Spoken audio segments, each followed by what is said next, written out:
The champagne flute trembled in Sarah's grip as she watched her brother Marcus adjust his tie for the third time in 5 minutes. The reception hall buzzed with conversation, but all she could focus on was the way his colleagues kept glancing in her direction, whispering behind their hands. She hadn't expected to feel this out of place at her own brother's wedding, especially not when she'd flown across 3 time zones just to be here. Before we jump back in, tell us where you're tuning in from, and if this story touches you, make sure you're subscribed, because tomorrow I've saved something extra special for you. You're making quite the impression, Marcus said, appearing beside her with that familiar, condescending smile she remembered from childhood. Though I have to say, sis, crashing my wedding reception wasn't exactly what I had in mind when I sent that invitation. Sarah set her glass down carefully, her jaw tightening. Crashing? I'm your sister, Marcus. I was invited. Were you, though? His voice dropped lower, meant only for her ears. Because last I checked, wedding crashers usually don't get seats at the family table. They certainly don't get introduced to the company executives as immediate family.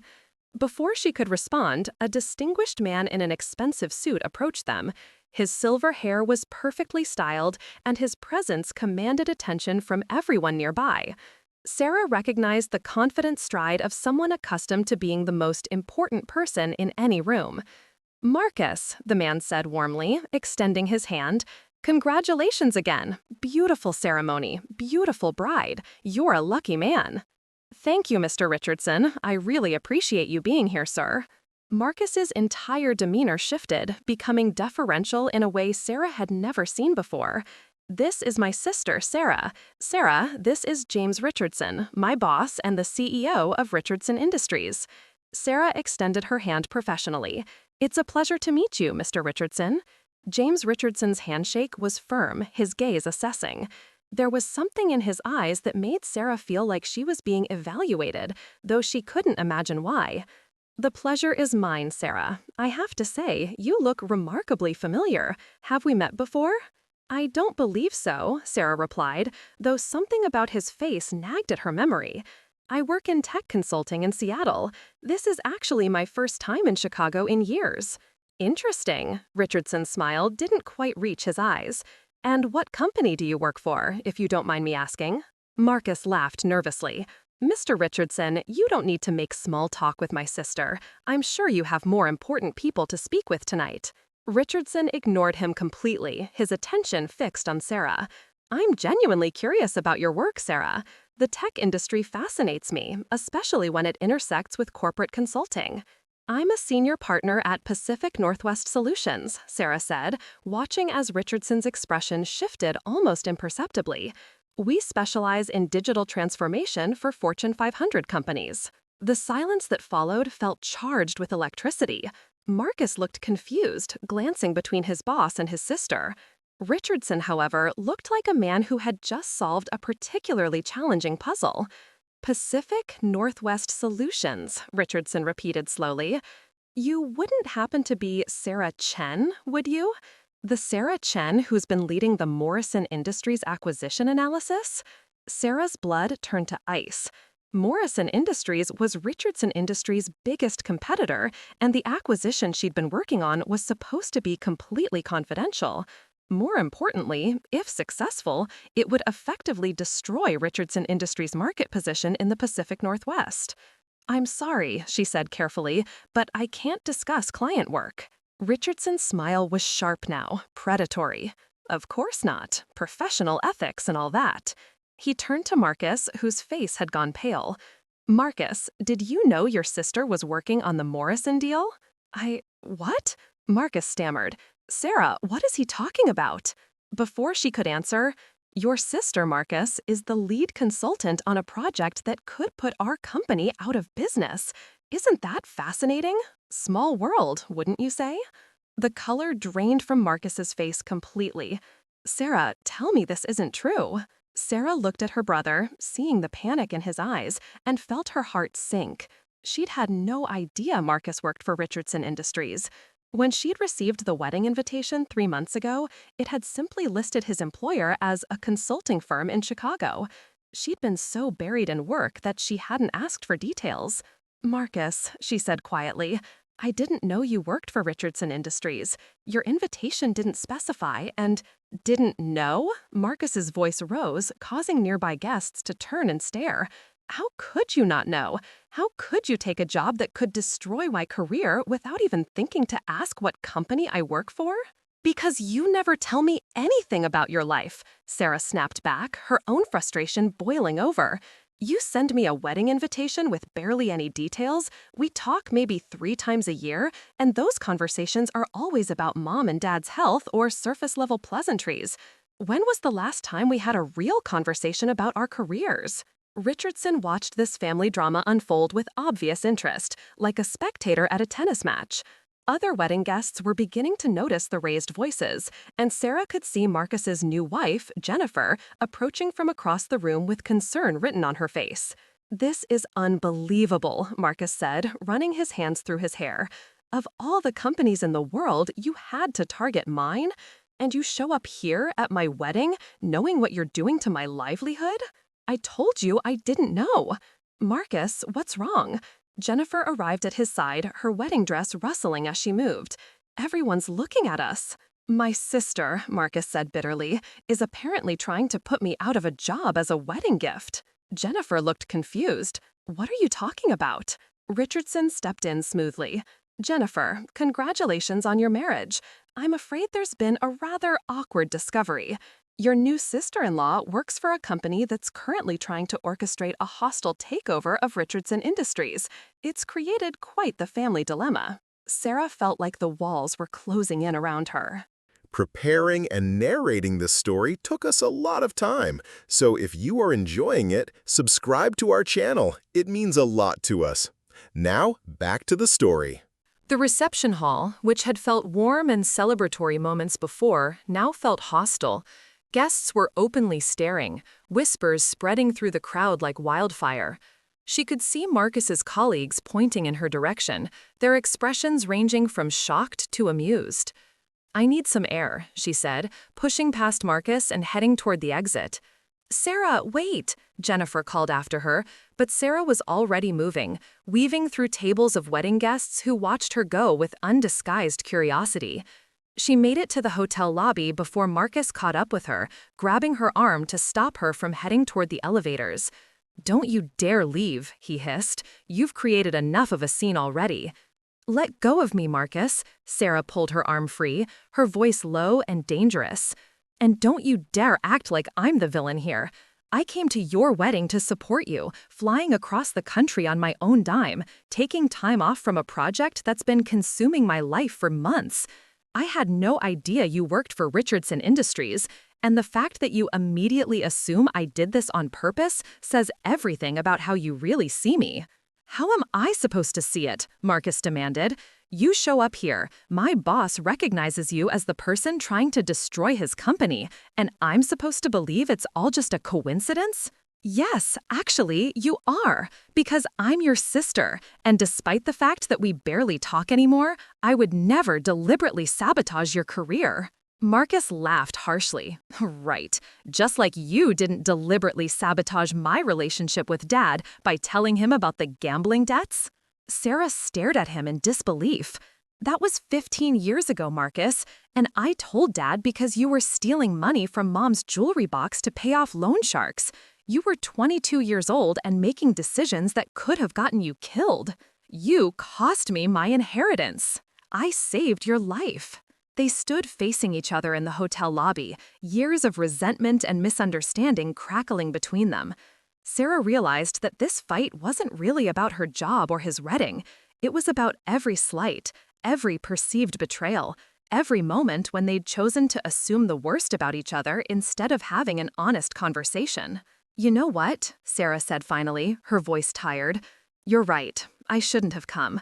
This was a mistake. She turned toward the elevator, but Marcus's voice stopped her. Sarah, wait. I'm sorry. This is my wedding day, and my boss just found out that my own sister is working against my company. I'm panicking here. Sarah turned back to face him, seeing the fear behind his anger for the first time. Marcus, I understand you're scared, but lashing out at me isn't going to solve anything. And calling me a wedding crasher in front of your colleagues, that was cruel and unnecessary.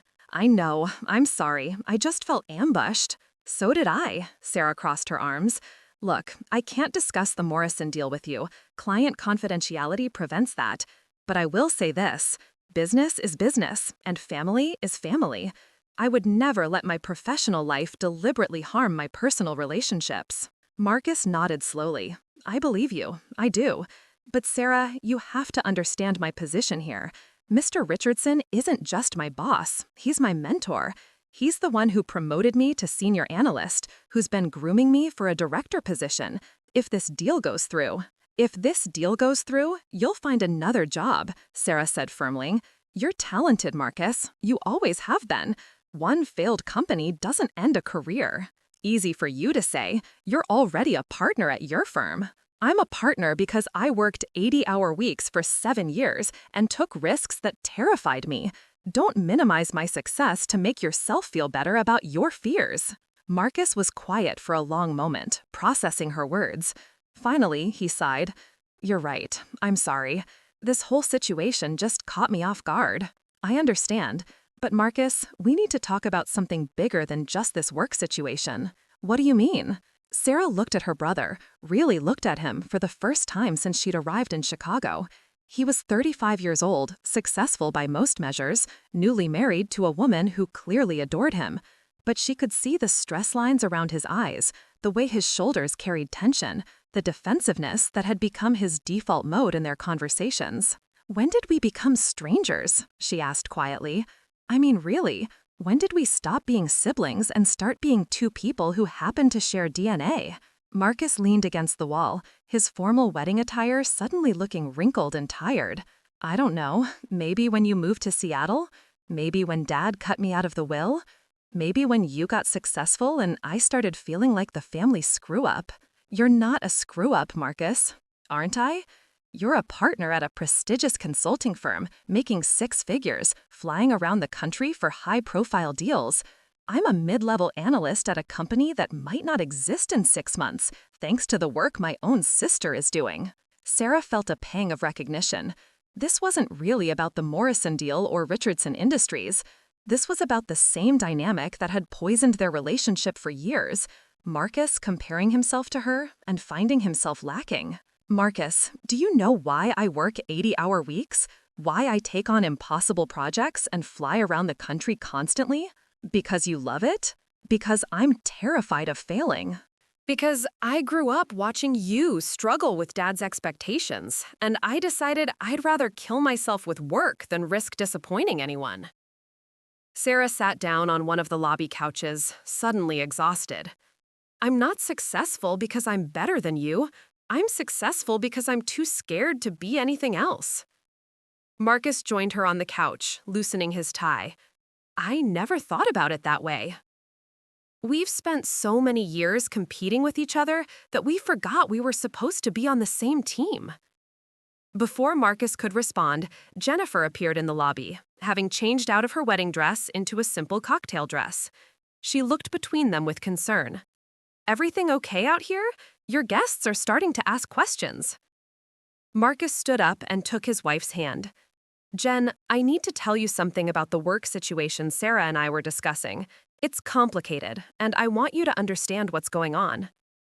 As Marcus explained the conflict between Sarah's project and his career, Sarah found herself studying Jennifer's reactions. Her new sister-in-law listened carefully, asked thoughtful questions, and didn't immediately take sides. It was refreshing, and it made Sarah hopeful that maybe Jennifer could be the bridge that helped her and Marcus repair their relationship. So, Jennifer said when Marcus finished explaining, let me make sure I understand this correctly. Sarah is working on a project that could negatively impact Richardson Industries, but she had no idea Marcus worked there when she took the assignment. That's correct, Sarah confirmed.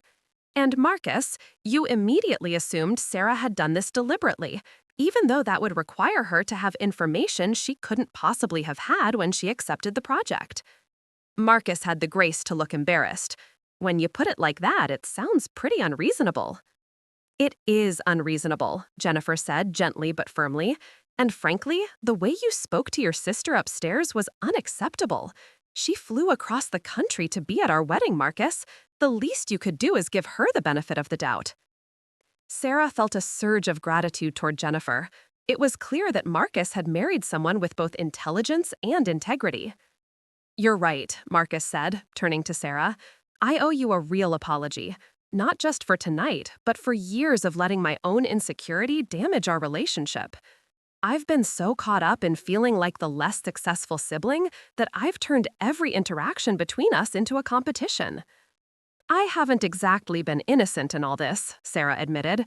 I've been so focused on proving myself professionally that I've neglected our relationship. I should have made more effort to stay connected with your life. Jennifer smiled. This is a good start, but you two have a lot more talking to do. However, right now, we have a reception full of guests who are probably wondering where the groom disappeared to. You're right, Marcus said, straightening his tie. Sarah, will you come back upstairs? I'd like to introduce you properly to my colleagues, as my sister, not as a corporate adversary. Sarah hesitated. Are you sure?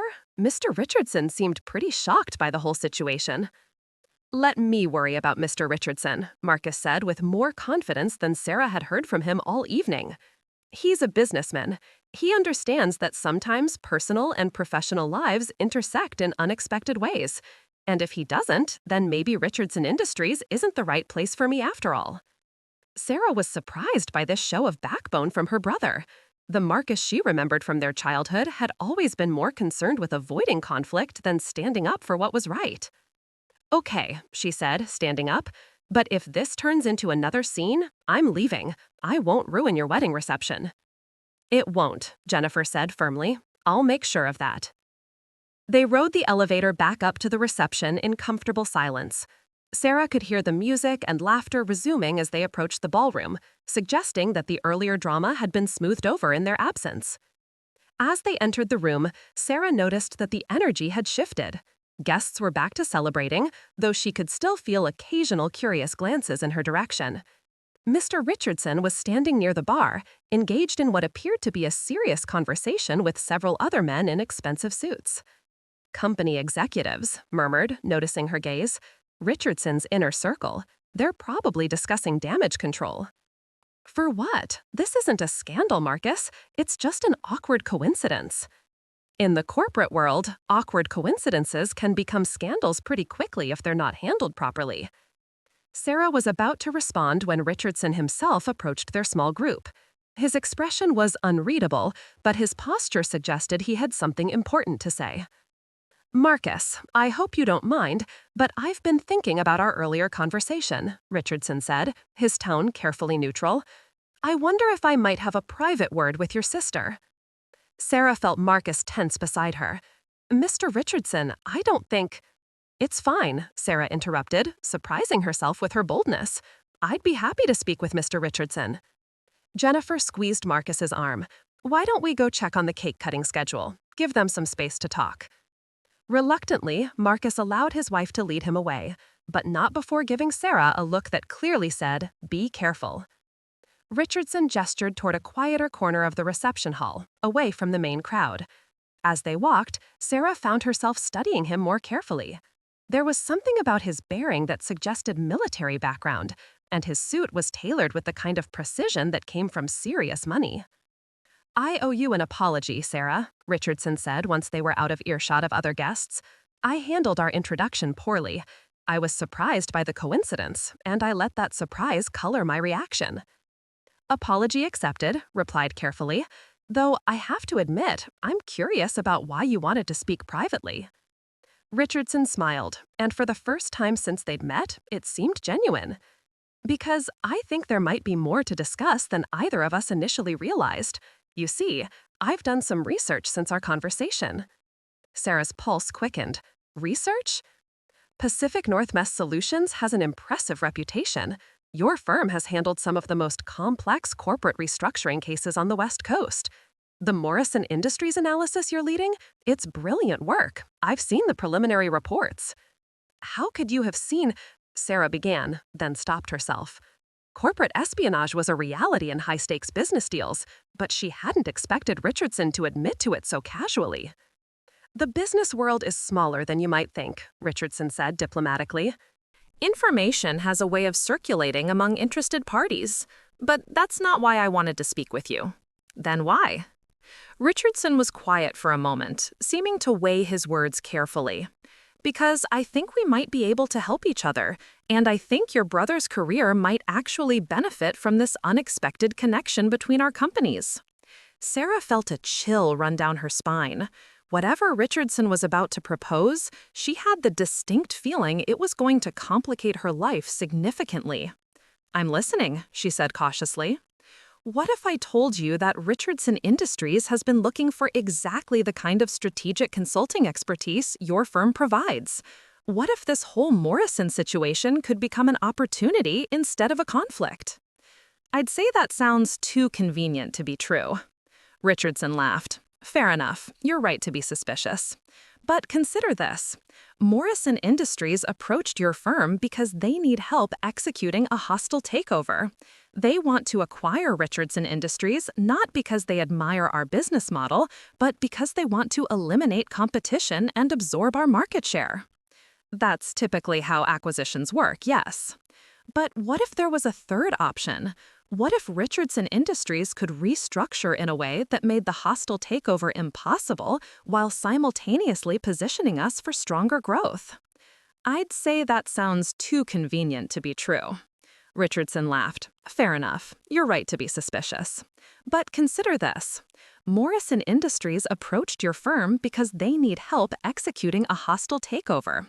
They want to acquire Richardson Industries not because they admire our business model, but because they want to eliminate competition and absorb our market share. That's typically how acquisitions work, yes. But what if there was a third option? What if Richardson Industries could restructure in a way that made the hostile takeover impossible while simultaneously positioning us for stronger growth?" Sarah was beginning to see where this was heading, and it made her uncomfortable. "Mr. Richardson, if you're suggesting what I think you're suggesting, I need to remind you that I have contractual obligations to Morrison Industries. I can't simply switch sides in the middle of a project." "I'm not asking you to switch sides. I'm asking you to consider expanding your perspective on what constitutes a successful outcome for all parties involved." That's a very diplomatic way of describing corporate sabotage. Is it sabotage if it results in a better outcome for everyone involved?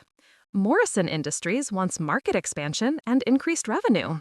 Richardson Industries wants to maintain independence and continue growing. Your firm wants to build a reputation for creative problem solving. Where's the conflict? Sarah had to admit that Richardson was a skilled negotiator. He was presenting his proposal in a way that made her feel like she'd be foolish to refuse, while simultaneously making it clear that her brother's career hung in the balance. "What exactly are you proposing?" she asked. "A consulting contract between Richardson Industries and Pacific Northwest Solutions. Your firm would provide strategic restructuring advice that would make Richardson Industries a less attractive acquisition target, while positioning us for organic growth that would satisfy Morrison's expansion goals through partnership rather than acquisition. And my brother would be promoted to Director of Strategic Development, overseeing the implementation of whatever restructuring plan your firm recommends."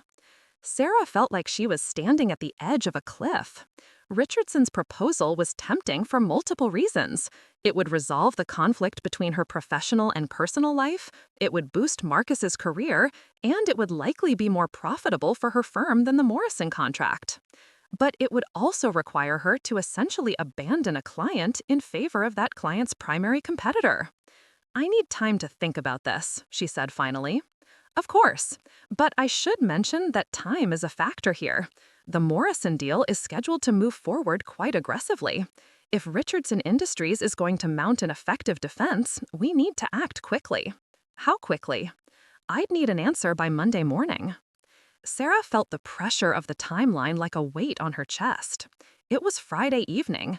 She had the weekend to make a decision that could fundamentally alter the trajectory of multiple careers, including her own. I understand the time constraint, she said, but I won't make a decision this important without proper consideration. Fair enough. I respect that. Richardson reached into his jacket pocket and pulled out a business card. My personal number is on the back. Call me anytime over the weekend if you have questions. As he handed her the card, Sarah noticed something that made her blood freeze.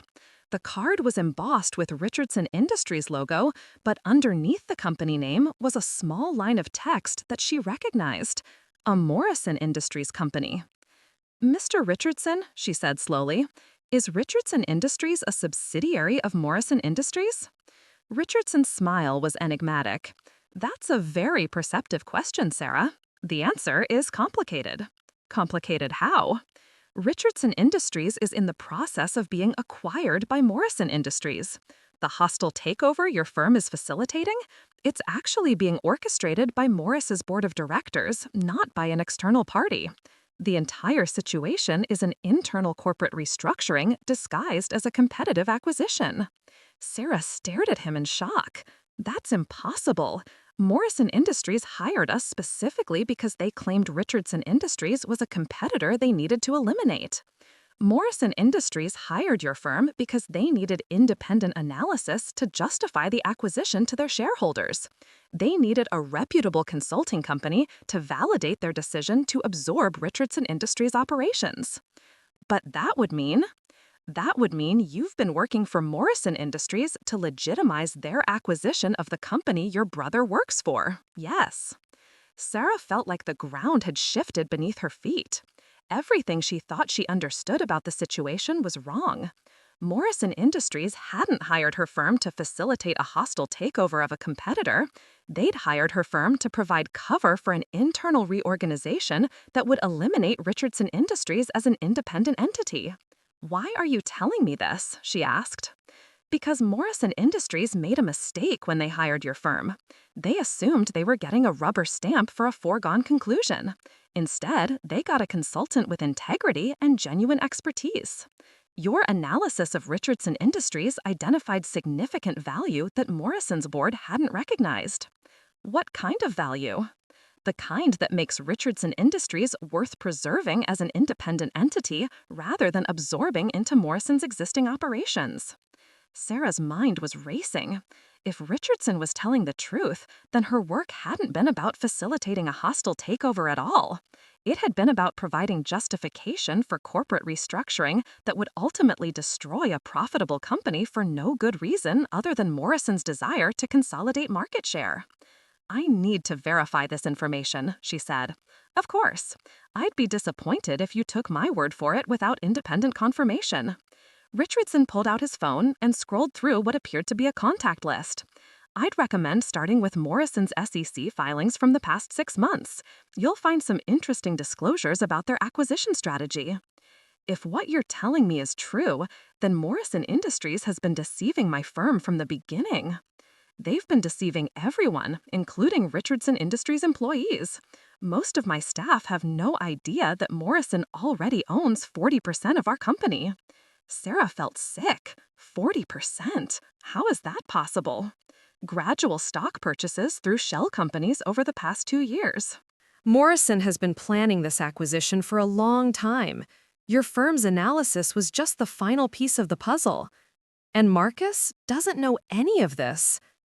Marcus knows that Richardson Industries has been struggling financially. He doesn't know that the struggles are artificially created by Morrison's market manipulation. Sarah looked across the reception hall to where Marcus was laughing with Jennifer and some of their friends. He looked happy and relaxed, completely unaware that his career and his company were built on lies. Mr. Richardson, if Morrison Industries already owns 40% of your company, why do they need my firm's analysis at all? Why not just complete the acquisition through normal channels? Because they want to acquire Richardson Industries without paying full market value for the remaining 60%. If they can demonstrate that Richardson Industries is failing as an independent entity, they can justify offering below-market prices to remaining shareholders. That's securities fraud. That's Morrison Industries' standard operating procedure. Sarah felt overwhelmed by the implications of what Richardson was telling her. If he was telling the truth, then she'd been unknowingly participating in a scheme that was both unethical and potentially illegal. Worse, the scheme was specifically designed to harm companies like Richardson Industries and employees like Marcus. "I need to leave," she said suddenly. "I need to process this information and figure out what my options are." "I understand. But Sarah, I want you to know that whatever you decide, I respect the position you're in. This isn't an easy situation for anyone involved. Except for Morrison Industries. This seems pretty easy for them." Richardson's expression darkened. "Morrison Industries has made the mistake of underestimating both your integrity and your intelligence. That could prove to be a very costly error." Sarah pocketed Richardson's business card and made her way back to where Marcus and Jennifer were standing. She felt like she was moving through water, everything around her seeming surreal and distant. "Ready to leave already?" Marcus asked, noticing her expression. "You look like you've seen a ghost." "Something like that," Sarah murmured. "Marcus, I need to ask you something, and I need you to be completely honest with me." "Okay," he said, immediately serious. "How much do you know about Richardson Industries' financial situation? Has the company been struggling recently?" Marcus glanced around nervously. "Why are you asking?" "Just answer the question, please." "Yes, we've been having some difficulties. Revenue has been down, and we've lost several major clients in the past year. Mr. Richardson has been working on some kind of strategic partnership to help stabilize things, but he hasn't shared the details with most of the staff." Sarah felt her suspicions crystallizing into certainty. "Marcus, I think you and I need to have a very serious conversation tomorrow. There are things about your company and my project that neither of us understood when this evening started." "What kind of things?" "The kind that could change everything." Jennifer looked between them with concern. "Should I be worried about what you two are planning to discuss?" Sarah managed a weak smile. "Honestly, I don't know yet. But I promise you this, whatever we figure out, it's going to be better than leaving things the way they are now." Marcus nodded slowly. "Okay, tomorrow morning, we can meet at the hotel restaurant before your flight." "Actually," Sarah said, pulling out her phone to check her itinerary, "I think I'm going to be staying in Chicago a little longer than planned. This situation is going to require more time to resolve than I initially thought." As the reception began winding down around them, Sarah found herself looking at her brother with new eyes. For years, she'd seen him as the sibling who couldn't quite get his life together, who always seemed to be struggling with one crisis or another. Now she was beginning to understand that Marcus wasn't failing because he lacked talent or drive. He was struggling because he was working within systems designed to ensure his failure. The realization made her angry in a way that surprised her. She'd spent so much of her career trying to stay above the messy, emotional aspects of business, treating each project as an intellectual puzzle to be solved, rather than a human situation with real consequences for real people. But this wasn't just any project, and Marcus wasn't just any employee of a client company. He was her brother, and someone was deliberately trying to destroy his livelihood. "Sarah?" Jennifer's voice broke through her thoughts. "You look like you're planning something." Sarah looked at her new sister-in-law and saw intelligence and perceptiveness in her eyes. Jennifer was clearly someone who paid attention to subtleties, who could read between the lines of what people said and did. "I am planning something," Sarah admitted.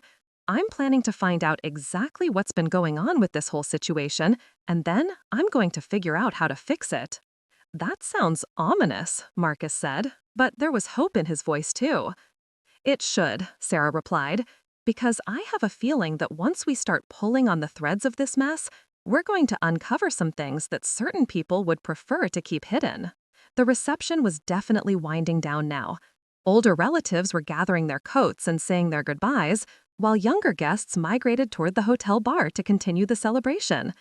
Sarah realized that she was exhausted, both physically and emotionally. The day had started with her flying in for what she'd expected to be a simple family celebration, and it was ending with her questioning fundamental assumptions about her career and her relationship with her brother. "I think I'm going to call it a night," she announced. "Marcus, what time works for breakfast tomorrow?" "How about 9? The restaurant here is supposed to be good, and it'll give us privacy to talk." "Perfect." Sarah hugged Jennifer goodbye. Congratulations again on your marriage. I'm sorry your wedding reception turned into such a drama. Don't apologize, Jennifer said warmly. Family drama is part of what makes weddings memorable. Besides, I have a feeling this story is going to have a much better ending than it seemed like it would a few hours ago. Sarah hugged Marcus, feeling closer to him than she had in years, despite the complexity of their current situation. Get some sleep, brother. Tomorrow, we're going to figure out how to fix this mess. Together? Marcus asked. Together, Sarah confirmed. As she rode the elevator up to her hotel room, Sarah reflected on how dramatically her perspective had changed over the course of a single evening. She'd arrived in Chicago thinking she understood both her professional situation and her relationship with her brother. Now she realized she'd been wrong about almost everything.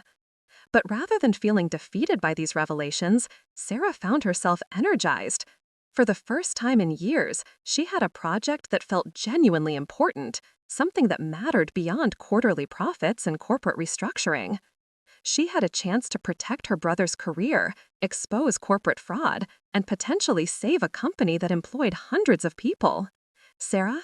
Jennifer's voice broke through her thoughts. You look like you're planning something. Sarah looked at her new sister-in-law and saw intelligence and perceptiveness in her eyes. Jennifer was clearly someone who paid attention to subtleties, who could read between the lines of what people said and did.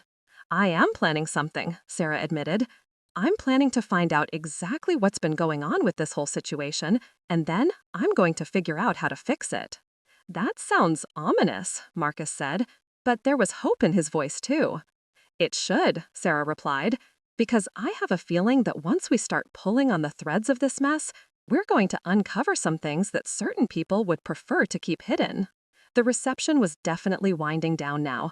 Older relatives were gathering their coats and saying their goodbyes, while younger guests migrated toward the hotel bar to continue the celebration. Sarah realized that she was exhausted, both physically and emotionally. The day had started with her flying in for what she'd expected to be a simple family celebration, and it was ending with her questioning fundamental assumptions about her career and her relationship with her brother.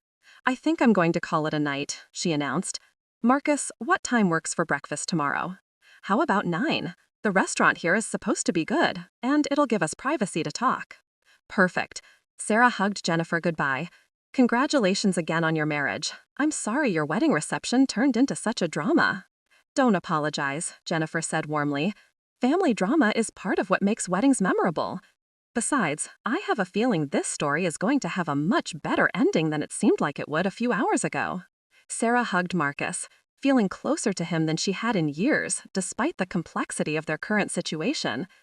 Get some sleep, brother. Tomorrow, we're going to fix this mess. Together, Marcus asked. Together, Sarah confirmed. As she rode the elevator up to her hotel room, Sarah reflected on how dramatically her perspective had changed over the course of a single evening. She'd arrived in Chicago thinking she understood both her professional situation and her relationship with her brother. Now she realized she'd been wrong about almost everything. But rather than feeling defeated by these revelations, Sarah found herself energized. For the first time in years, she had a project that felt genuinely important, something that mattered beyond quarterly profits and corporate restructuring. She had a chance to protect her brother's career, expose corporate fraud, and potentially save a company that employed hundreds of people.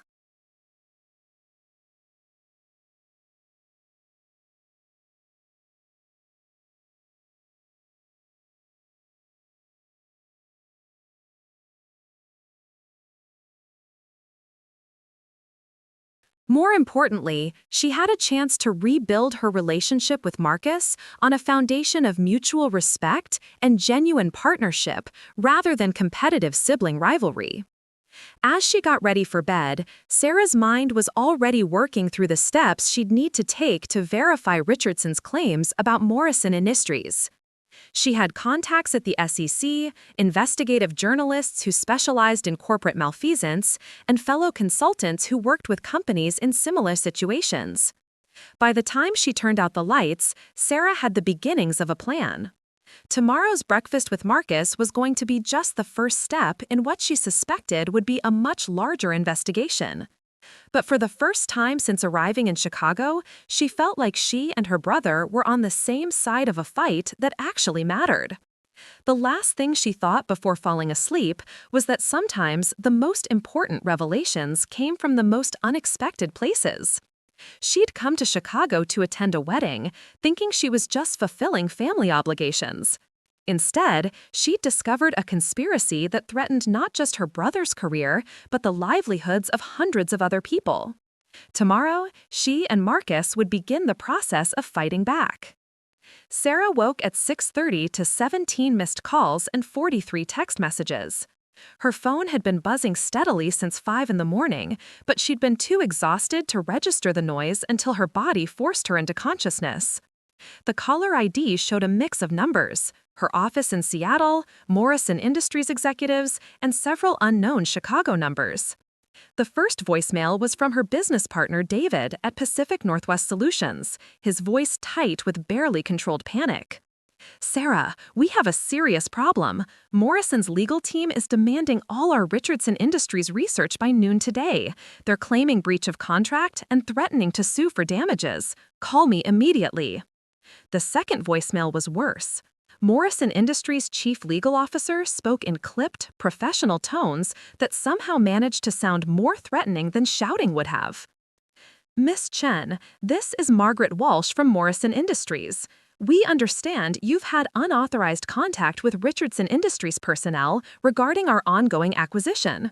This constitutes a serious violation of your confidentiality agreement. We need to discuss this matter urgently."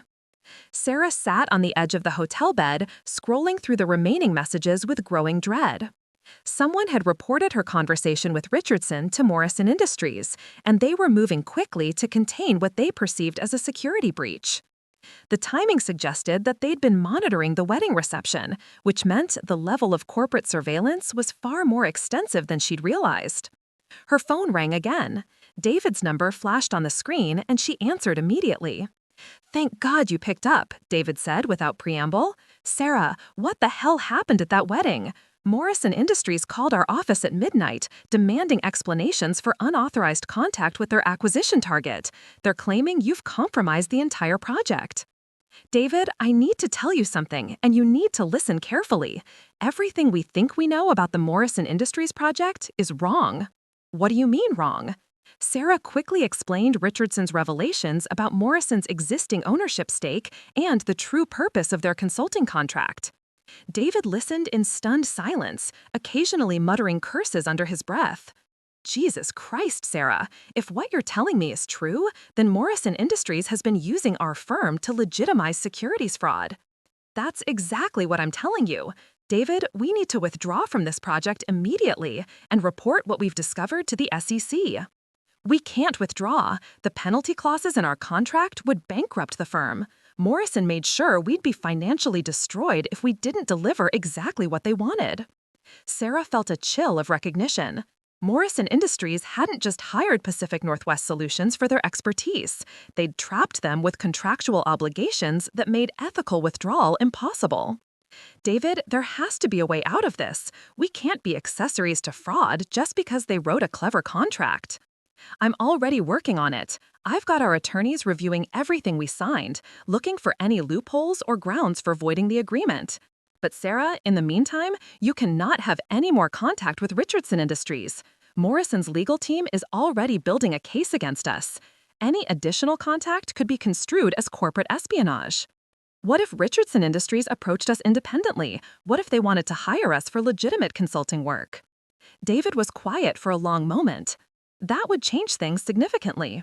If Richardson Industries made an independent approach for services unrelated to the Morrison project, we'd have grounds to accept that work while maintaining our ethical obligations to both clients.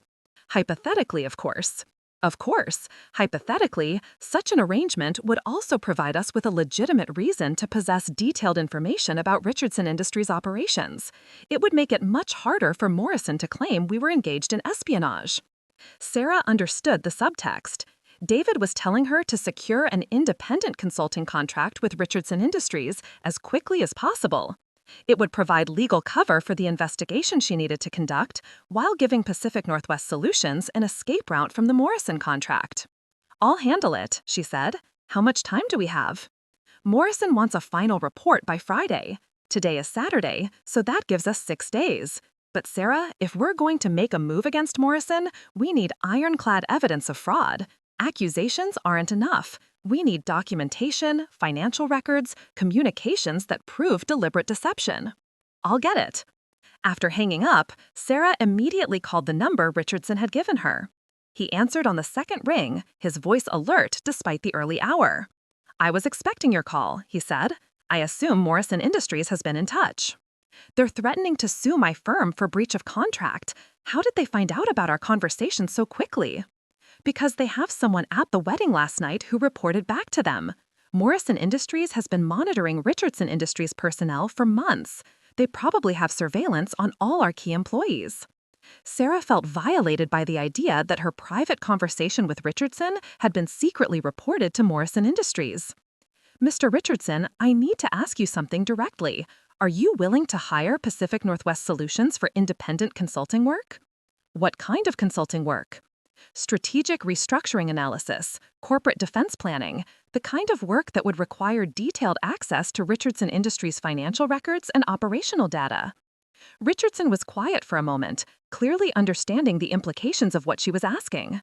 That sounds like exactly the kind of consulting work Richardson Industries needs right now. When could your firm begin? How about Monday morning? We'd need a signed contract by tomorrow evening. I'll have my legal team prepare the paperwork today. Should I assume this consulting work would be completely separate from any projects your firm might be conducting for other clients? Completely separate, with full confidentiality protections and client privilege. Excellent. I'll email you the contract details within the hour. Sarah felt a surge of relief. The independent contract would provide legal protection for her investigation while giving Richardson Industries the strategic consulting they genuinely needed. More importantly, it would allow her to access the financial records necessary to prove Morrison Industries' fraud. Her next call was to Marcus. He answered on the fourth ring, his voice groggy with sleep. Sarah, it's barely 7 in the morning. We need to move our breakfast meeting up to 8 o'clock, and we need to meet somewhere other than the hotel restaurant. Why? What's wrong? Morrison Industries knows about my conversation with your boss last night. They're threatening to sue my firm, and they probably have surveillance on Richardson Industries employees. We can't risk being seen together in public until we know how extensive their monitoring is. Marcus was fully awake now. Are you serious? They're actually spying on us? It looks that way. Do you know somewhere private where we can meet? Somewhere that wouldn't be obvious to anyone watching the hotel? Jennifer's apartment is about 10 minutes away. She's staying there until we get back from our honeymoon next week. It's a secure building with underground parking. Perfect. Text me the address. And Marcus, don't use your work phone or email for anything related to this situation. Morrison Industries may be monitoring Richardson Industries' communications. Got it. Sarah, how serious is this? It's serious enough that I'm about to risk my entire career to help you fight it. Sarah spent the next hour preparing for her meeting with Marcus. She printed out everything she could find about Morrison Industries' financial history, their acquisition strategy, and their relationships with other companies in Richardson Industries' sector. The pattern that emerged was disturbing. Morrison Industries had a history of using similar tactics against smaller competitors, gradually acquiring ownership stakes through shell companies before launching aggressive takeover bids that left target companies with few options for resistance. Jennifer's apartment was in a converted warehouse building in Chicago's River North neighborhood. The industrial aesthetic and high security suggested that Jennifer worked in a profession that required both style and personal safety. Sarah made a mental note to ask about her sister-in-law's career. Anyone Marcus had married was clearly more than they appeared to be. Marcus was already waiting in the lobby when Sarah arrived, looking haggard and anxious. He'd clearly spent the night processing the implications of Richardson's revelations, and the weight of the situation was showing on his face. Jennifer's still asleep, he said as they rode the elevator up to the 15th floor. She knows something serious is going on, but I didn't want to explain everything until after we'd talked. That's probably wise. The fewer people who know the details right now, the better. Jennifer's apartment was spacious and modern, with floor-to-ceiling windows that offered spectacular views of the Chicago River. Sarah could see why her brother had fallen in love with someone who lived in such a thoughtfully designed space. It suggested an attention to detail and appreciation for quality that Marcus had always valued. "Coffee?" Marcus asked, moving toward the kitchen. "Please. And Marcus, before we start, I need you to understand something. What I'm about to show you is going to change how you think about your job, your company, and probably your future career plans." Marcus poured 2 cups of coffee and joined Sarah at the dining room table, where she'd spread out her research materials. "I've been thinking about what Mr. Richardson told you last night, and I have to admit, some things are starting to make sense." "What kinds of things?" "The financial problems at Richardson Industries started about 2 years ago, right around the time we lost several major clients. But the clients we lost didn't go to direct competitors. They went to companies I'd never heard of, companies that seemed to appear out of nowhere with better pricing and more aggressive service packages." Sarah pulled out a list of Morrison Industries subsidiary companies. "Were any of these companies the ones that took your clients?" Marcus scanned the list, his expression growing increasingly grim. "This one, Meridian Solutions, and this one, Summit Consulting, and Pacific Rim Industries." He looked up at Sarah with dawning horror. "These are all Morrison subsidiaries? All acquired within the past 3 years. Morrison Industries has been systematically purchasing your competitors and using them to drive Richardson Industries out of the market. But that's illegal market manipulation." "It's illegal if you can prove deliberate intent to create monopolistic conditions. But Morrison Industries is careful to maintain the appearance of legitimate competition between their subsidiaries." Marcus stood up and began pacing the length of Jennifer's living room. "So everything we've been struggling with, every client we've lost, every financial crisis we've faced, it's all been artificially created?" "According to the evidence I've found, yes. Morrison Industries has been waging economic warfare against Richardson Industries for 2 years, gradually weakening your company until a hostile takeover became the only viable option for survival. And my job, my promotion prospects, all of that was just part of their plan?" Sarah felt her heart break a little as she watched her brother process the realization that his career struggles weren't due to personal failings, but to systematic sabotage. "Marcus, you're talented and hardworking. The problems you faced at Richardson Industries weren't caused by anything you did or didn't do."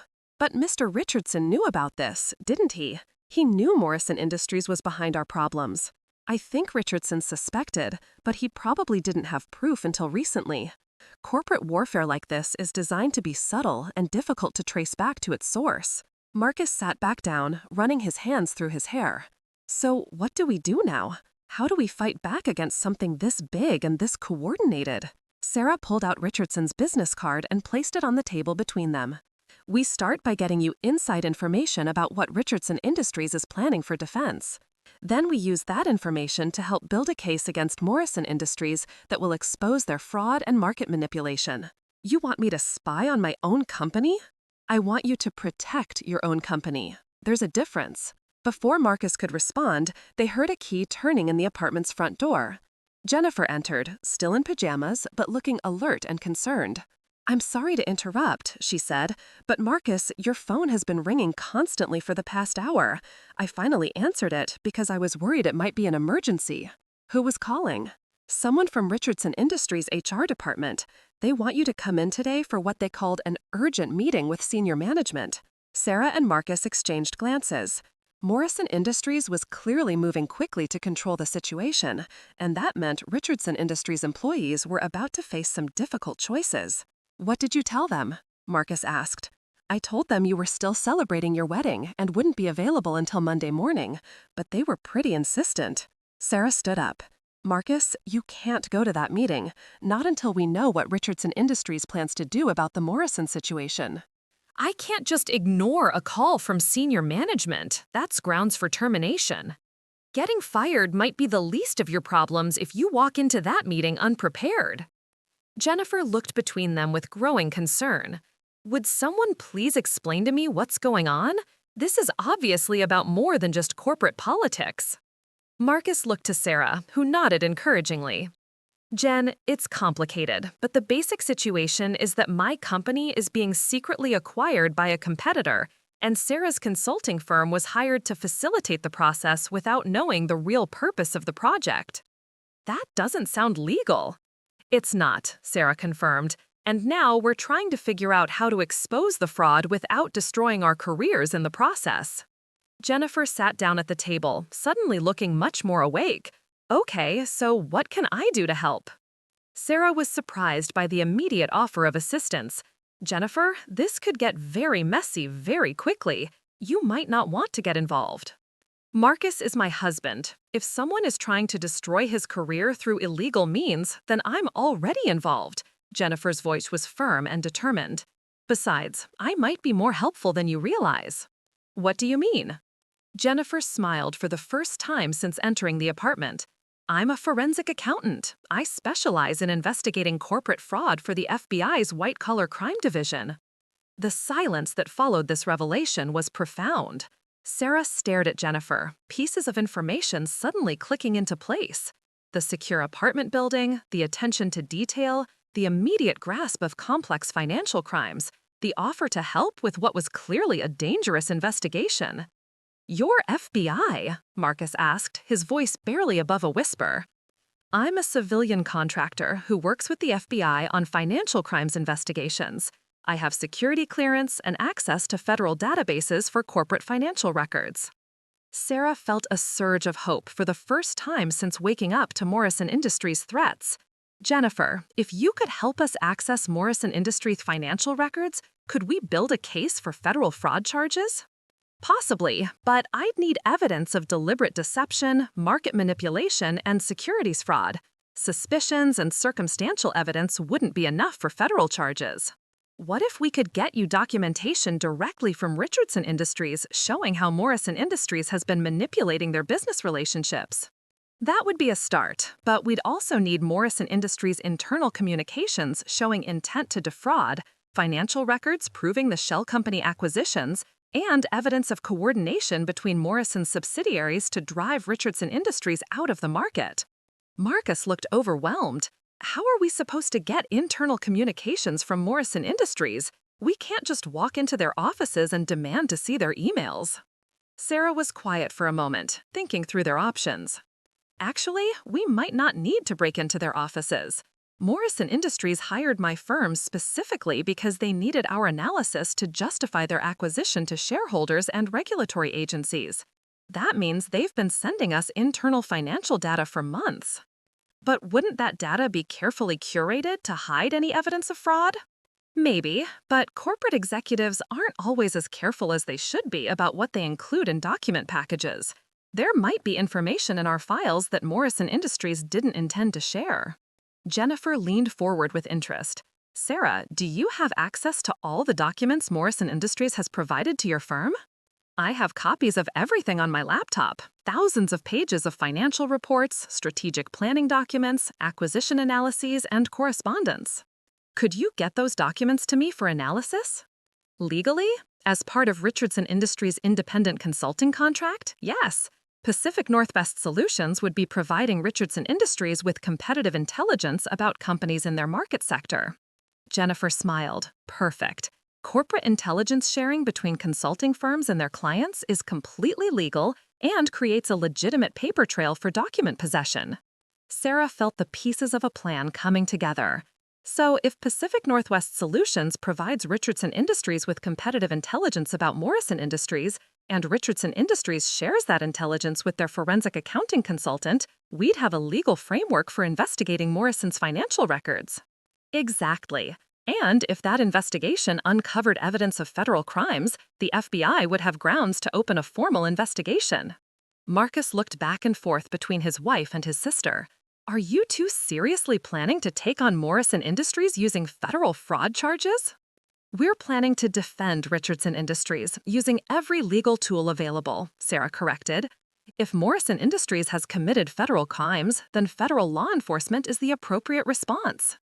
But what about the risks? If Morrison Industries realizes what we're doing, they could destroy evidence, intimidate witnesses, or even try to discredit us professionally. Jennifer's expression was serious. Marcus, those are real risks. But the alternative is allowing Morrison Industries to continue manipulating markets and destroying companies through illegal means. How many other companies has Morrison Industries done this to? How many other employees have lost their jobs because of Morrison's market manipulation? Sarah nodded. Your wife is right, Marcus. This isn't just about Richardson Industries or your career. This is about stopping a pattern of corporate fraud that's probably affected hundreds of companies and thousands of employees. Marcus was quiet for a long moment, processing the magnitude of what they were proposing. Finally, he looked up at both women with determination in his eyes. Okay, I'm in, but I want to understand exactly what we're planning to do and what the risks are. Sarah pulled out a notepad and began outlining their strategy. Step 1. Richardson Industries hires Pacific Northwest Solutions for independent strategic consulting. This gives us legal cover for possessing Morrison Industries' financial data and sharing it with Richardson Industries' other consultants. Step 2, Jennifer continued, Pacific Northwest Solutions provides Richardson Industries with competitive intelligence about Morrison Industries, including all financial documents and strategic planning materials Morrison provided for the original acquisition project. Step 3, Richardson Industries shares this competitive intelligence with their forensic accounting consultant, who analyzes the documents for evidence of financial crimes. And Step 4? Marcus asked. Step 4 depends on what the forensic analysis reveals, Sarah said. If we find evidence of fraud, Jennifer reports it to the FBI. If we don't find sufficient evidence for criminal charges, we use what we've learned to help Richardson Industries mount a defense against the hostile takeover. Jennifer added, either way, we document everything carefully and make sure all our actions are legally defensible. Morrison Industries will try to claim we obtained their information illegally, so we need an airtight paper trail showing proper consulting relationships and legitimate competitive intelligence gathering. Marcus nodded slowly. It sounds like we have a plan, but I'm still worried about the timeline. How quickly can we execute all of this? Sarah checked her watch. Richardson Industries, she has the contract ready by this afternoon. I can sign it and begin document analysis immediately. Jennifer, how long would you need to conduct a forensic analysis once you have the documents? For a preliminary analysis? Maybe 48 hours of intensive work. For a comprehensive analysis that could support federal charges, at least a week, possibly longer. Morrison Industries wants my firm's final report by Friday. That gives us 6 days to build a case and decide whether to go public with fraud allegations. 6 days, Marcus repeated. That's not very long to take down a company like Morrison Industries. It's long enough, Jennifer said confidently. Corporate fraud cases often hinge on a few key pieces of evidence. If Morrison Industries has been as careless as they seem to have been, we should be able to find what we need. Sarah's phone buzzed with an incoming email. That's from Richardson Industries' legal team. The contract is ready for signature. She scanned the document quickly. This looks good. Standard strategic consulting agreement with full confidentiality provisions and broad scope for competitive analysis. So we're really doing this, Marcus said. We're really doing this, Sarah confirmed. Marcus, I need you to go to Richardson Industries today and accept that meeting with senior management. Find out what they know about Morrison's plans and how they're preparing to respond. But be careful not to reveal what we're planning. What should I tell them about my conversation with Mr. Richardson last night? Tell them exactly what happened, but emphasize that you were surprised by the revelations and that you're looking for guidance on how to handle the situation professionally. Jennifer stood up. I'm going to start preparing for the forensic analysis. Sarah, can you email me copies of the Morrison Industries documents as soon as you sign the Richardson Industries contract? Absolutely. How secure is your email system? FBI-grade encryption. Morrison Industries won't be able to intercept or monitor our communications. As they prepared to leave Jennifer's apartment, Sarah felt a mixture of excitement and apprehension.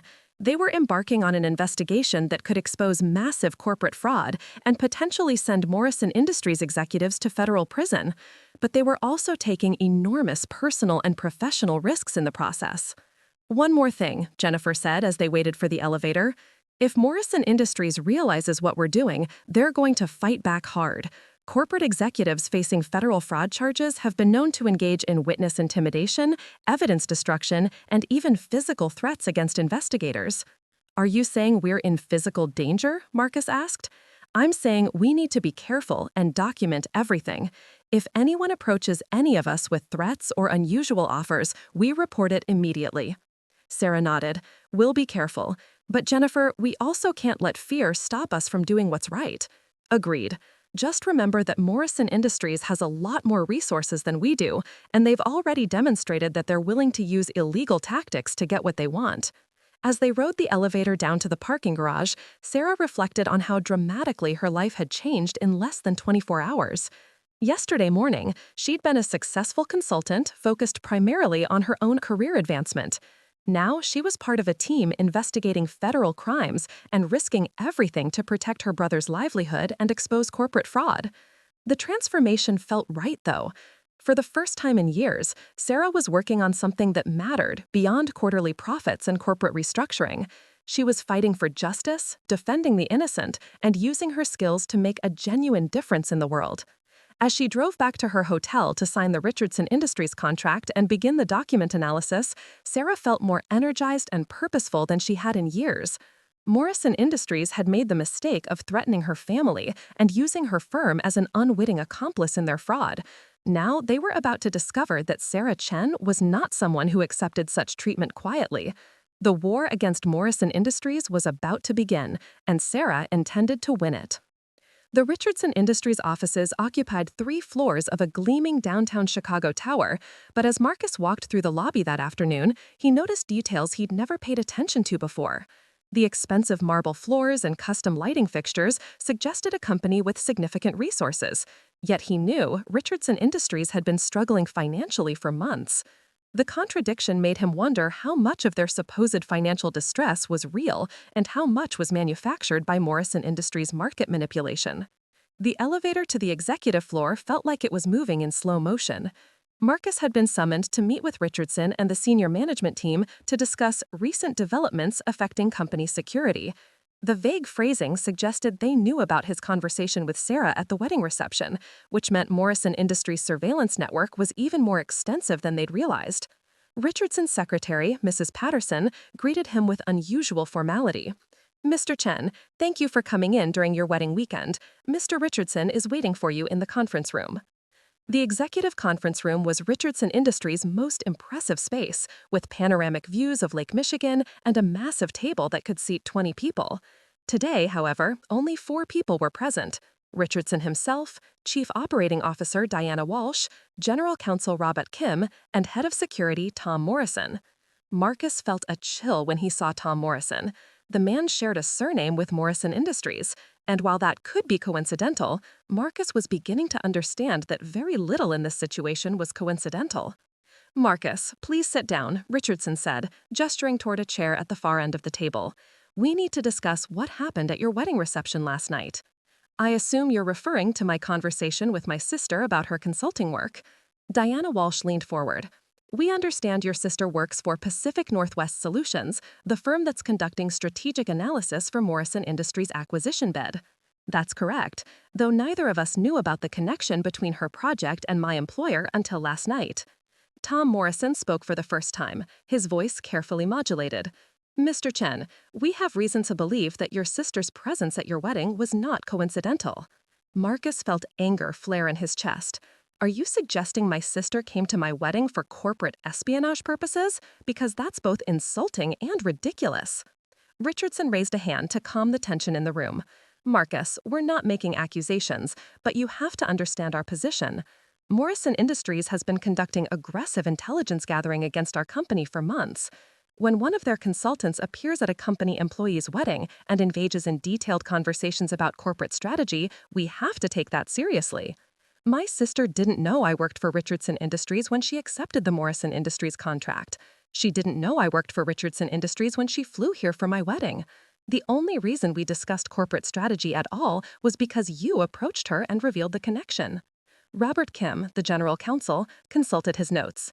Mr. Chen, we've reviewed the circumstances, and while we believe your explanation about the coincidental nature of the situation, we're still concerned about potential security breaches. What kind of security breaches? Tom Morrison answered, corporate intelligence, proprietary information, strategic planning details. Your sister now possesses information about Richardson Industries' defensive strategies against the Morrison Industries acquisition. Marcus realized this was a trap. They were trying to get him to admit that Sarah had learned sensitive information, which would provide grounds for claiming she was engaged in corporate espionage. But they were also revealing that Richardson Industries had defensive strategies they hadn't shared with employees like Marcus. What defensive strategies? Marcus asked. As far as I know, the company hasn't announced any response to Morrison Industries' acquisition bid. The silence that followed his question was revealing. The senior management team exchanged glances that suggested Marcus had touched on something they weren't prepared to discuss. Richardson finally spoke. Marcus, there are aspects of our situation that we haven't shared with all employees yet. We're still evaluating our options and developing our response strategy. Does that response strategy include the information you shared with my sister last night about Morrison Industries' existing ownership stake in Richardson Industries? Another telling silence. Diana Walsh looked uncomfortable, and Robert Kim was taking notes furiously. Tom Morrison leaned back in his chair. Mr. Chen, what exactly did your sister tell you about her conversation with Mr. Richardson? Marcus realized he was in dangerous territory. If he revealed too much about what Sarah had learned, it could provide Morrison Industries with intelligence about Richardson Industries' defensive plans. But if he said too little, it might suggest he was hiding something. She told me that the Morrison Industries acquisition is more complicated than it appears on the surface. She was concerned about potential conflicts of interest between her professional obligations and her family relationships. Did she mention anything about Morrison Industries' corporate structure or their acquisition strategy? She mentioned that Morrison Industries might have existing relationships with Richardson Industries that weren't disclosed in their acquisition bid. Robert Kim looked up from his notes. Mr. Chen, did your sister indicate whether she plans to continue working on the Morrison Industries project? This was the crucial question. Marcus knew that Sarah was planning to withdraw from the Morrison Industries contract and begin working for Richardson Industries instead, but revealing that information prematurely could jeopardize their entire strategy. She said she needed to reveal her professional obligations and determine the appropriate course of action. Richardson nodded slowly. Marcus, I want to be completely honest with you about our situation. Richardson Industries is facing the most serious threat in our company's history. Morrison Industries' acquisition bid is just the visible part of a much larger campaign designed to destroy our company. What kind of campaign? Market manipulation, client theft, financial sabotage, and corporate espionage. Morrison Industries has been waging economic warfare against us for 2 years, and they're very close to succeeding. Diana Walsh added, the clients we've lost, the financial difficulties we've experienced, the strategic challenges we've faced, they're all connected to Morrison Industries' systematic campaign against our company. Marcus felt vindicated by these admissions. Richardson Industries' senior management was confirming exactly what Sarah had suspected based on her research. Why are you telling me this now? Marcus asked. Because we need employees we can trust, Richardson replied. And because your sister's consulting firm might be our best hope for mounting an effective defense. Tom Morrison looked skeptical. Are we really considering trusting someone who works for Morrison Industries' consulting team? She doesn't work for Morrison Industries, Marcus corrected. She works for Pacific Northwest Solutions, which was hired by Morrison Industries. There's a difference. Is there? Tom Morrison's tone was challenging. Because from Morrison Industries' perspective, anyone working on their acquisition project is working for them. Marcus felt the conversation reaching a critical juncture. Richardson Industries' senior management was clearly divided on whether to trust Sarah, and Tom Morrison seemed actively hostile to the idea of working with her. Mr. Richardson, Marcus said, my sister is one of the most ethical people I know. If she says she'll help Richardson Industries defend against Morrison Industries, she'll do it, even if it costs her professionally. How can we be sure of that? Because she's already begun withdrawing from the Morrison Industries project. Her firm is preparing to terminate their contract and return all fees rather than continue working for a client that's engaged in potentially illegal activities.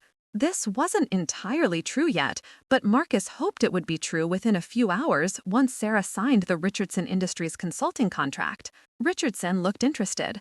Your sister's firm is willing to walk away from what I assume is a substantial consulting fee? They're willing to walk away from anything that compromises their professional integrity. Robert Kim looked up from his notes. If Pacific Northwest Solutions withdrew from the Morrison Industries contract and signed an independent consulting agreement with Richardson Industries, that would certainly change the dynamics of the situation. Tom Morrison still looked skeptical. It could also be an elaborate deception designed to gain access to our defensive strategies. Or it could be exactly what it appears to be, Diana Walsh countered. A consulting firm with integrity that's willing to do the right thing when they discover they've been deceived by a client. Richardson stood up and walked to the windows overlooking Lake Michigan. Marcus, I'm going to ask you something, and I need you to think carefully before you answer. Okay. If your sister's firm agreed to work for Richardson Industries, and if that work required her to use information she obtained while working for Morrison Industries, would she be willing to do that? Marcus understood the implications of the question. Richardson was asking whether Sarah would be willing to commit what Morrison Industries would undoubtedly claim was corporate espionage. If the information she obtained revealed illegal activities by Morrison Industries, then yes, she would use that information to help Richardson Industries defend itself, even if it meant risking her career and her firm's reputation, especially if it meant exposing fraud and protecting innocent people from corporate manipulation. Richardson returned to his seat. Tom, I want you to prepare a comprehensive security assessment of Morrison Industries' intelligence gathering activities. Diana, work with Robert to review all our contracts and business relationships for evidence of Morrison Industries' market manipulation. Robert, I want legal options for responding to Morrison's fraud. And what about Pacific Northwest Solutions? Robert Kim asked. I want to meet with Sarah Chen directly. If she's willing to help us fight Morrison Industries, then we need to move quickly before Morrison Industries realizes what's happening. Tom Morrison looked unhappy with this decision. Mr. Richardson, I strongly advise against sharing sensitive information with someone who was working for Morrison Industries as recently as yesterday. Noted. But Tom, we're running out of options. Morrison Industries has more resources, more information, and more time than we do. If we have a chance to turn one of their own consultants against them, we have to take it. Marcus felt a surge of hope. Richardson Industries was ready to fight back against Morrison Industries, and they were willing to trust Sarah to help them do it. Mr. Richardson, Marcus said, my sister is expecting to hear from you about an independent consulting contract. She's ready to begin work immediately. Excellent. I'll call her within the hour. Richardson turned to the rest of the management team.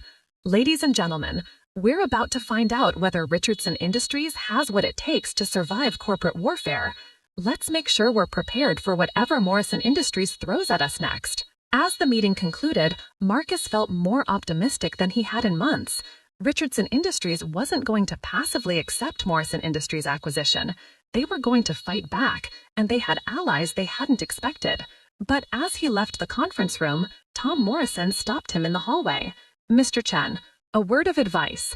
Corporate warfare isn't a game. Morrison Industries has destroyed companies and ruined careers to get what they want. If your sister isn't prepared for that level of conflict, she should reconsider her involvement. Marcus looked Tom Morrison in the eye. My sister spent 7 years building one of the most successful consulting firms on the West Coast. She's faced hostile clients, corporate espionage, and professional sabotage before. Morrison Industries doesn't scare her. Tom Morrison smiled, but it wasn't a friendly expression. Maybe it should. Because if Morrison Industries decides your sister is a threat, they'll do whatever it takes to eliminate that threat. And they have resources you can't imagine. As Marcus walked toward the elevator, Tom Morrison's warning echoed in his mind. They were about to take on one of the most powerful corporations in the industry, and Morrison Industries had already demonstrated they were willing to use illegal tactics to achieve their goals.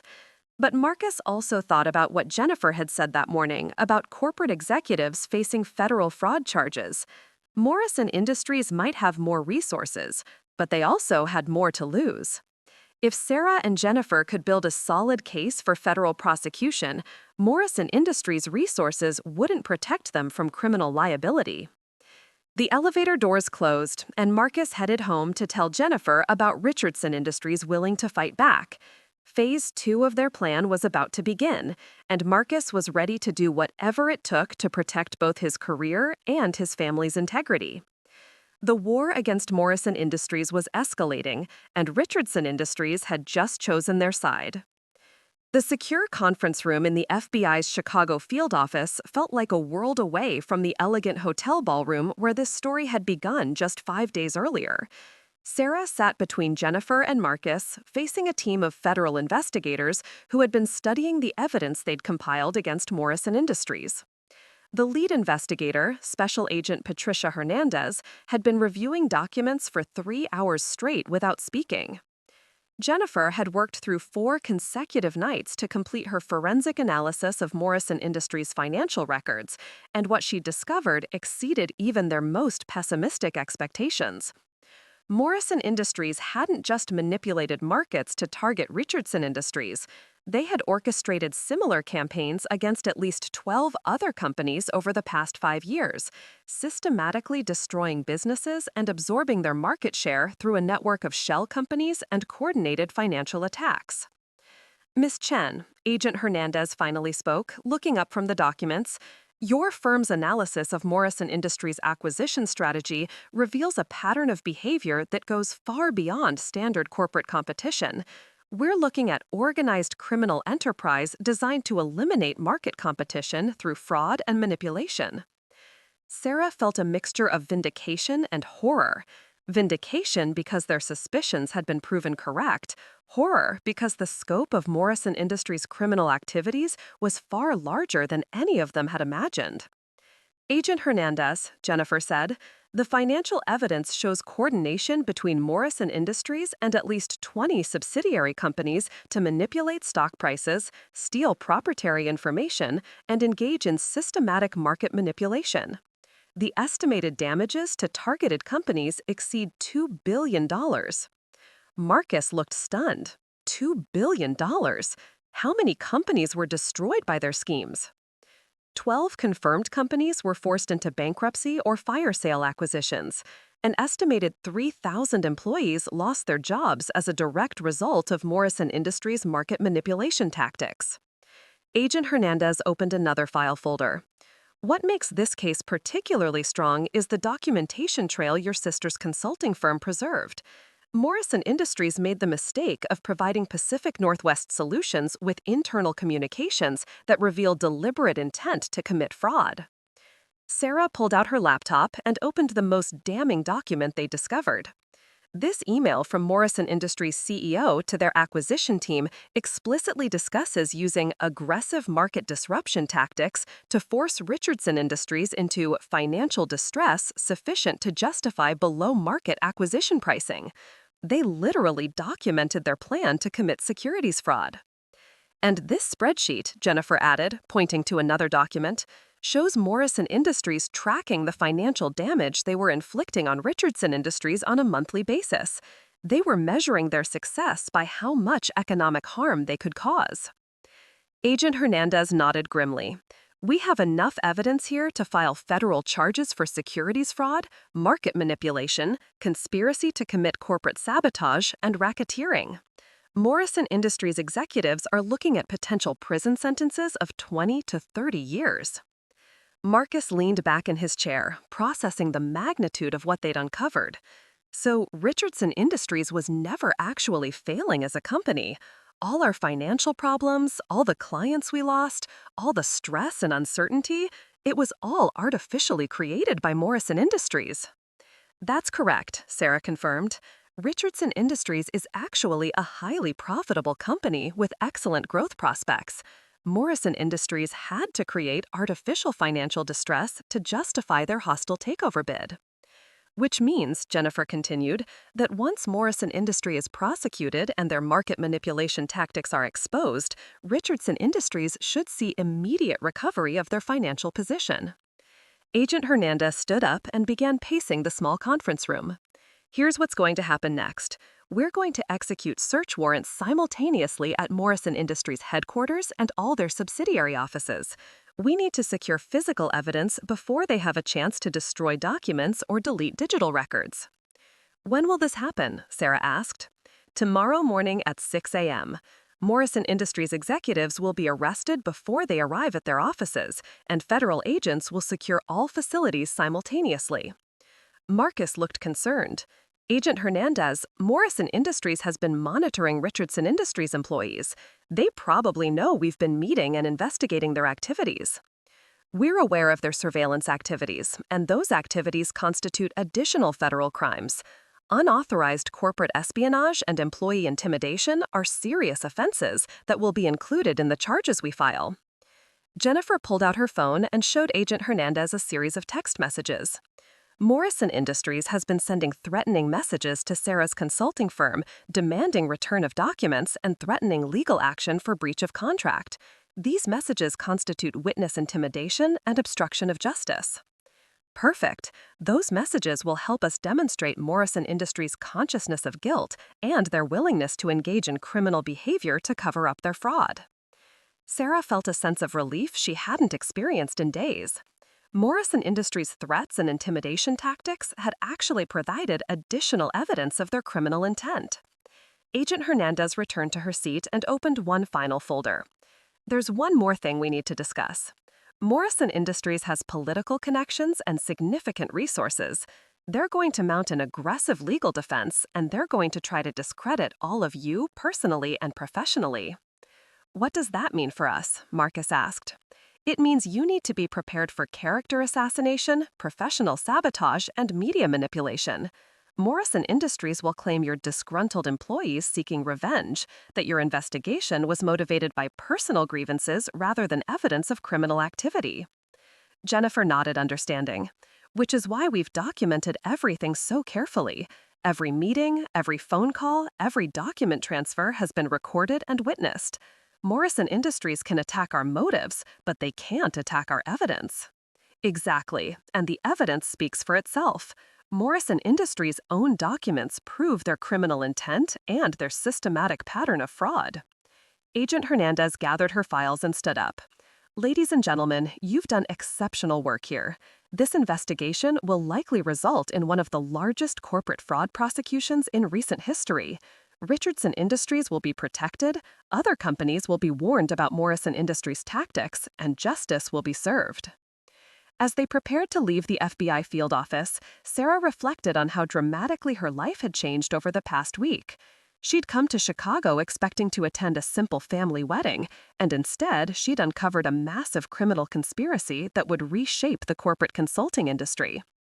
Sarah, Marcus said as they walked toward the parking garage, I owe you an enormous apology for how I reacted at the wedding reception.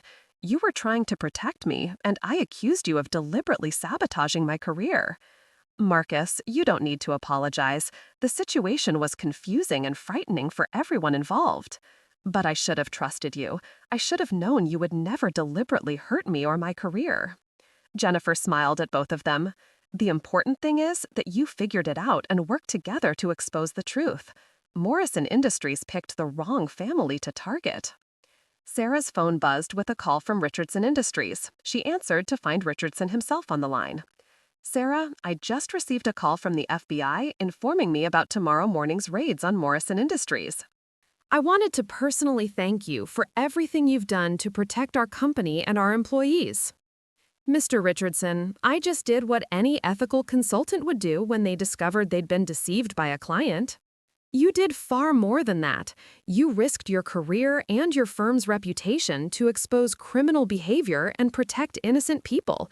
That takes courage and integrity that's rare in the corporate world. What happens to Richardson Industries now? Richardson's voice was confident for the first time since Sarah had met him. Now we rebuild. With Morrison Industries facing criminal prosecution, their market manipulation tactics will be exposed and stopped. Our clients will return, our financial position will stabilize, and we can focus on legitimate business growth. And Marcus? Marcus will be promoted to Director of Strategic Development, overseeing our recovery and expansion efforts. His insights into Morrison Industries' tactics will be invaluable for preventing similar attacks in the future. Sarah felt a surge of pride for her brother. Marcus had faced an impossible situation with courage and integrity, and now he was being rewarded with the career advancement he'd always deserved. Mr. Richardson, what about other companies that might be facing similar attacks from Morrison Industries or other corporate predators? That's where your firm comes in, Sarah. Richardson Industries would like to partner with Pacific Northwest Solutions to help other companies identify and defend against corporate fraud and market manipulation. We want to make sure what happened to us doesn't happen to other businesses. Sarah looked at Marcus and Jennifer, both of whom were nodding encouragingly. Mr. Richardson, I think that sounds like exactly the kind of work my firm should be doing. The next morning, Sarah woke to news reports of the massive FBI raids on Morrison Industries. Federal agents had arrested 17 executives, seized thousands of documents, and frozen hundreds of millions of dollars in corporate assets. Morrison Industries' stock price collapsed by 80% in the first hour of trading, and other companies that had been targeted by Morrison's market manipulation tactics saw their stock prices surge as investors realized their financial problems had been artificially created. Marcus called her from Richardson Industries' offices, his voice filled with excitement and relief. Sarah, you should see this place today. The phones are ringing constantly with former clients wanting to restore their business relationships. Our stock price has doubled since the Morrison Industries arrests were announced. How are the employees handling the news? Everyone's celebrating. People are hugging in the hallways, laughing, crying with relief. We all knew something was wrong, but we blamed ourselves instead of recognizing we were under attack. Sarah felt emotional thinking about all the Richardson Industries employees who had spent months or years thinking they were failing when they were actually victims of criminal fraud. Marcus, what about Tom Morrison? Was he involved in Morrison Industries schemes? That's the most shocking part. Tom Morrison isn't related to Morrison Industries at all. His name similarity was just coincidence. But Agent Hernandez told me that Morrison Industries had been trying to recruit him to spy on Richardson Industries from inside our security department. He was actually protecting the company from their espionage attempts. So he was suspicious of everyone, including me, because he knew someone was trying to infiltrate Richardson Industries. Exactly. He's already apologized for his hostility during our meeting. He thought you might be a Morrison Industries plant sent to gather intelligence. Sarah laughed at the irony. Tom Morrison's suspicions had been completely justified, just misdirected. Morrison Industries had been conducting extensive espionage operations against Richardson Industries. They just hadn't been using Sarah to do it. Her phone rang with another call, this time from David at Pacific Northwest Solutions. Sarah, I just got off the phone with the FBI. Morrison Industries' contracts with our firm are being voided due to fraud, and we're being released from all penalty clauses. We're free to pursue other clients without any financial liability. That's great news, David. What about our reputation? Will working for a client that turned out to be engaged in criminal fraud damage our standing in the industry? Are you kidding? We're being hailed as heroes for exposing corporate fraud and refusing to participate in illegal activities. 3 companies have already called this morning wanting to hire us for similar investigations. Sarah felt a sense of professional vindication. Pacific Northwest Solutions hadn't just survived Morrison Industries' threats, they had emerged with enhanced reputation and new business opportunities. David, Richardson Industries wants to partner with us to help other companies defend against corporate fraud. I think we should seriously consider specializing in that kind of work. I'm already drafting the proposal. Sarah, this could transform our entire business model. Instead of just helping companies with routine consulting, we could be protecting them from criminal attacks. As Sarah hung up the phone, she realized that Morrison Industries' attack on her family had inadvertently created opportunities for everyone involved.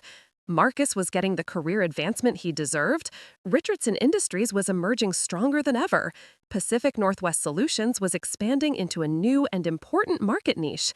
And Jennifer's FBI work was being recognized for exposing one of the largest corporate fraud schemes in recent history. 6 months later, Sarah stood in Richardson Industries' newly expanded headquarters, watching Marcus deliver a presentation to a room full of corporate executives about how to identify and defend against market manipulation tactics. Richardson Industries had not only recovered from Morrison Industries' attacks, but had become a leader in corporate security consulting. Morrison Industries executives had been convicted on multiple federal charges and sentenced to lengthy prison terms. The company itself had been broken up and its assets distributed to the companies it had frauded. Richardson Industries had received substantial financial compensation, which they were using to expand their operations and hire new employees. Jennifer had been promoted within the FBI's white-collar crime division and was leading a new task force focused on corporate fraud prevention. Her work had already helped protect dozens of companies from similar attacks. Pacific Northwest Solutions had evolved into one of the country's leading firms specializing in corporate fraud detection and prevention. Sarah's experience with the Morrison Industries case had made her a sought-after expert in the field, and she was regularly invited to speak at conferences and advise government agencies on corporate crime prevention. As she watched Marcus conclude his presentation to enthusiastic applause, Sarah reflected on the unexpected journey that had brought them to this point. What had started as a family crisis at a wedding reception had become a career-defining victory against corporate crime. Marcus joined her at the back of the conference room as the executives filed out, many of them approaching him with business cards and offers to consult on their own security concerns. "You know, Marcus, I never thanked you properly for believing in me when I couldn't believe in myself." "You never needed to thank me, Marcus. That's what family does for each other." "Even family that barely talked for years before all this happened?" Sarah smiled. "Especially family that gets a second chance to do things right." As they left Richardson Industries headquarters together, Sarah's phone buzzed with a text from Jennifer. "New case just came in. Corporate executives targeting small family businesses. Interested in taking down another criminal enterprise?" Sarah showed the message to Marcus, who grinned. "Looks like the Chen siblings are back in business." "The Chen siblings and the FBI," Sarah corrected. "We make a pretty good team." As they walked into the Chicago evening, Sarah felt grateful for the unexpected crisis that had brought her family back together and given all of them the chance to fight for something that truly mattered. Sometimes the most important victories came from the most unlikely beginnings, and sometimes the best revenge against those who tried to destroy your family was simply refusing to let them succeed. Up next, you've got 2 more standout stories right on your screen. If this one hit the mark, you won't want to pass these up. Just click and check them out.